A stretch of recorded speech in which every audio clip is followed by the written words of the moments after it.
Indie horror games. It was one of the main things I watched back when I was first introduced to this absolute hellhole of imagination known as the YouTube. Well, it was either that or I was watching YTPs or Gmod TF2 videos. Stop being a bitch and come on!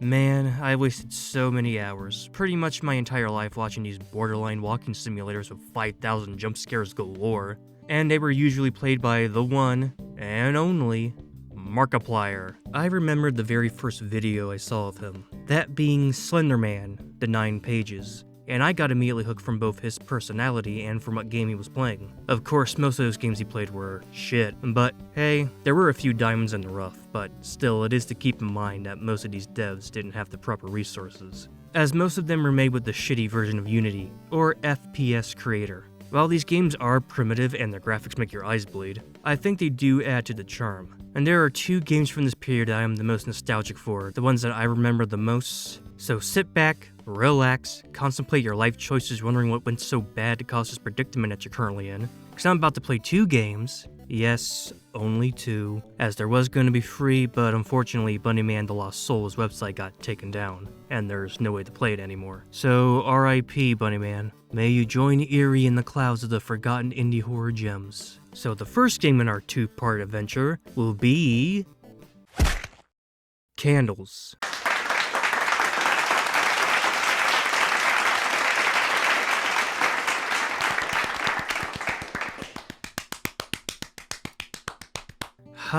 Candles. I always could never forget this game. Its graphics and visuals stay with me all these years. The idea of small gremlin-like things invading your house because it's dark. I mean, technically they're imps, not gremlins, so shut the fuck up. Isn't original, but you don't have to be original for something to be good. It's how it's executed. But before we get into this, let's learn about who made this. Candles was developed by Lasse, I think that's how you pronounce it, Westmark, with his company Manji Games, which I couldn't find a single thing about them. But the game was first uploaded to IndieDB and published by the Unbeholden. Later, Lassie, fuck it, I'm calling him Lassie, would re-upload the game to itch.io, along with his other games he created. He also has a YouTube channel, but unfortunately it's been inactive for over 10 years now, and his personal blog is also empty. So I guess he retired from game design and the internet. Who knows, maybe he's doing something great with his life, hopefully nothing bad has happened. But that's not important. Oh well, that sounded really bad. What is important is whether or not the game is good, so let's jump in and see. So first things worth is that I need to put out a major seizure warning for this entire section. For those who are curious, there's a nasty glitch that happens throughout the entire game that I can't fix. Sorry, but I can't do anything about it. So we start out in the middle of the woods. It's nighttime and our character had just snorted 400 grams of cocaine. Yeah, I get used to this intense bobbing, it happens every time I walk. At first I thought it was because of my resolution, or it's simply being in Windows mode, but nothing worked. It also doesn't help that this game has no options menu, so there's nothing I can really do to fix it. Ugh, I'm getting a brain hemorrhage just by looking at it. I make my way down to the house with my loud-ass footsteps. I walk up the path, moving past the torches and lanterns that guide me. Why does this man have open flame torches in the woods at ground level where they could easily burn the forest and his house down? Is beyond me. The game tries to build an eerie atmosphere, playing wind and wood creaks to build an uneasiness while walking through the pitch black path. Though they do try a little too hard to creep the player out by having a little girl giggle for some reason. This extraneous use of sound feels kinda cheap, since this game is about killer imps that invaded your house, that you have to make leave your house by using light, not a spiritual plan B. It would work better if it was, say, like growling noises. You know, early signs that the imps are nearby. So I finally make it up the bridge and... Uh-oh, they're watching. I was about to open the door until I was stopped by a note. It reads, I don't feel like it. So I storm in headstrong and see dark. Lots and lots of dark. So the main gameplay loop is to basically just light a candle and lure the imps out and they die in a puff of smoke. It's not much, but effective for a short game like this. And I'm not kidding when I say it's short. In general, this game would take you at least like maybe 13 to 14 minutes to beat. Occasionally, the game tries to build tension by having the candles go out, making you have to quickly relight them, but it's null and void as there are like maybe 5 imps in total in this entire game. Well, only 4 that you can take out as one imp becomes an absolute pain in the ass to deal with. This closet f***er. This guy, who I'll name Tyler, is an asshole. It won't come out no matter how hard I try. The only way I can get it to move was to basically do a murder-suicide. Seriously, I can't get this guy to come out without coming in a tip-touching distance, and then we kiss and we die.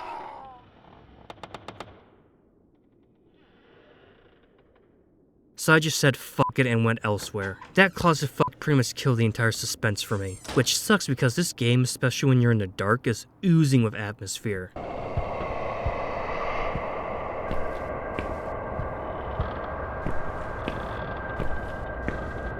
Sucks that a little glitch can ruin an otherwise decent indie survival horror. So I make my way up and find a key, head down to the basement and really turn the damn crank. Like, really turn it. And then the lights come on, causing all the remaining imps to, "Tyler's still here?" I go to bed. So I decided to spend the rest of my time just messing around a bit, and I found out that you can go out of bounds, and I can see the imps in person. You know, after getting to know them, I think they can keep my house. Because I'm dead. So that was Candles, and it may have aged poorly when it comes to hardware, but hey, it has its charm. I must say that I quite like the graphics. Sure, they look bad by today's standards, but I like them. The only real complaints I can make, besides from the glitches, is the game's length. Even though the game was technically designed to be short, it's a little bit too short. It's pretty much a glorified tech demo. And if I could also add on, I would have a bit more unique encounters with them. I don't know, maybe one room where you have to deal with 2, or maybe a backyard section where you can't light any candles, so you have to run for cover while being chased by multiple. That's just more of a nitpicky suggestion than an actual critique towards the game, so that's nothing against them. Now, do I recommend it? Kinda-ish. The issue is the game's just way too unstable to really play now. Of course, I'm mainly talking about the IndieDB version, so I don't really know much about the itch.io version. Maybe it's better or not, I don't know, and I quite frankly don't really care much to check. So I'll give Candles a solid 3 out of 5, not bad, but nothing to note about. But hey, at least it didn't use jump scares or pre-existing characters. So here's a game that uses jump scares and pre-existing characters. If there was a single game that was the irrefutable example of the hallway simulator with jump scares, it would be Creepy Zone. Made on the FPS Creator, the same engine that housed the Jeff the Killer game and the Rake games. Don't remember? Tough. I remember this being a favorite of mine to watch when I was a child. But do I remember well? Well, let's jump in and see. But first, who made this game? This game was made by One Byte Games, a publisher that is owned by one person, who goes by, Seiko50, I think that's how you pronounce it, on IndieDB, who before made another FPS creator game called Zombified 2. I guess there was a 1, but it seems to be missing. This is all I could really find about him though, as he's completely inactive. So let's see if Creepy Zone was a great game to go out on. So we start out in a room with a chair in the middle, and I will admit, I do like the look of it. Very rustic, but actually made of rust, and it has a grungy look that I'm a slut for in horror, and... Hello. I wonder what's in here. It was nothing. So I make my way to the chair, and I thought there was going to be a scare, but nothing happened. Most games would have had a jump scare at the chair, but this game didn't, so I'll give it a point for that. So I go for the door, and I see Smile Dog. I mean, what did I expect? This game came out during the height of the creepypasta craze, so I'm not shocked. And hey, they couldn't pick a better creepypasta to use, as Smile Dog's one of the few creepypastas that manages to scare me. So I walk down the light pant. Oh, hello. Oh, he did. So I find a switch and... Man, I'm not that ugly. I turn and see Johnny Yasso. I spawn in a room and now I have the infamous FPS creator flashlight. It's a bit annoying since unlike other games, it doesn't stay on all the time. You have to keep your finger on the left click. So this is where the game really starts to drag. As besides from a few moments, the rest of this game can be summed up to just walking down a hallway and hearing spooky sounds with tables and mannequins. I walk and I wonder what this ramp is gonna be used for. I find keys and someone got aroused by it. I walk and... Boo! It's a shadowy gas mask man. And it would be creepy if it wasn't for the fact that he's slow as fuck and when he does catch you, he hits you. Call of Duty style. But at the inch of my life, I walk away from him and I get to the door, where he gets trapped in the wall. And thus, he has to live the rest of his life as a glory hole. I walk, and I see a model that was totally not taken from another game. I walk, and I see this thing crying over the corpse, or it's eating it, I can't really tell. More teleporting, mannequins, Silent Hill 4. I walk down a metal hallway and see I Can No Longer Be a Bride at Home, and it fades to black, and the end. Yep, that's what I expect from a game like this.